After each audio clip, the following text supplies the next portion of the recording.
அஜித்குமார் கொலை வழக்கில் புகார்தாரர் நிகிதாவிடம் சிபிஐ தொடர்ந்து விசாரணை நடத்தி வருகிறது. இதுகுறித்த கூடுதல் தகவல்களை நமது செய்தியாளர் பாண்டியனிடம் கேட்கலாம். பாண்டியன், வணக்கம். மணப்புரம் கோவில் காவலாளி அஜித்குமார் கொலை வழக்கில் புகார்தாரரான நிகிதாவிடம் சிபிஐ தொடர்ந்து விசாரணை மேற்கொண்டு வருகிறது. இந்த விசாரணையின் பின்னணி என்ன, சொல்லுங்க. நிச்சயமாக அஜித்குமார் கொலை வழக்கு 15வது நாளாக தொடர்ந்து சிபிஐ விசாரணை நடத்தி வருகின்றனர். வழக்கின் முக்கிய நபரான நகை காணாமல் போனதாக புகார் அளித்த நிகிதா மற்றும் அவரது தாயாரிடம் சிபிஐ அதிகாரிகள் 2வது முறையாக சிபிஐ அதிகாரிகள் சம்மன் அனுப்பிய நிலையில் மதுரை சிபிஐ அலுவலகத்தில் நிகிதா மற்றும் அவரது தாயார் இன்று ஆஜராகினர்.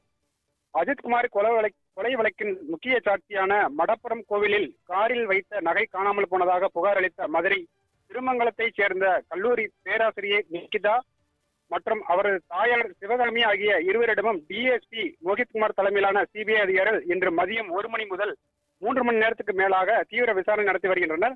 இதில் கடந்த மாதம் ஜூன் 27ஆம் தேதி அன்று நிகிதா அவரது தாயாருடன் எங்கெங்கே சென்றார், மருத்துவமனைக்கு சென்றார்களா, நகையை எந்த இடத்தில் வைத்து கழற்றினீர்கள், என்னென்ன வகையிலான நகைகள், நகைக்கான ரசீது, நகைக்கான காருக்குள் வைக்கப்பட்ட இடம், அஜித்குமாரிடம் பேசியது குறித்தும், மேலும் கடந்த மாதம் ஜூன் 27ஆம் தேதி அன்று காலையில் கோவிலில் நடைபெற்ற சம்பவம், மாலையில் திருப்போணம் காவல் நிலையத்திற்கு அஜித்குமாரை அழைத்து சென்ற போது நிகிதாவும் தாயாரும் காவல் நிலையத்தில் நடந்தவை குறித்தும் கேள்வி எழுப்பினர்.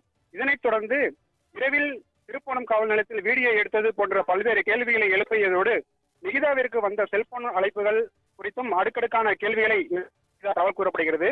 இதனைத் தொடர்ந்து மேலும் சிபிஐ அதிகாரிகள் கார் சாவியை முதலில் கொடுத்தது யாரிடம், நகை இருப்பது தெரிந்தும் ஏன் கார் சாவியை கொடுத்தீர்கள், நகையை எப்படி பாதுகாப்பாக காருக்குள் வைத்திருந்தீர்கள், அஜித்குமாரை முன்னரே தெரியுமா எனவும், கோவிலுக்குள் சென்ற பின்பு எவ்வளவு மணி நேரம் கழித்து வெளியே வந்தீர்கள், நகை காணாமல் போனது எப்போது தெரிந்தது, திருப்பணம் காவல் நிலையத்திற்கு சென்ற நேரம் என்ன, அப்போது காவல் நிலையத்தில் இருந்த காவலர்களை அடையாளம் தெரியுமா என்றும், காவல் நிலையத்திற்கு எழுத்துப்பூர்வமாக எழுதி கொடுத்தீர்களா என்றும், டிஎஸ்பி சண்முக சுந்தரத்தை முன்னரே தெரியுமா எனவும் அடுக்கடுக்கான பல்வேறு கேள்விகளை சிபிஐ அதிகாரிகள் சிசிடிவி காட்சிகள் மற்றும் காவல் நிலைய ஆவணங்களை வைத்து கேள்வி எழுப்பி வருவதாக தகவல் வெளியாகியுள்ளது. மோகன்,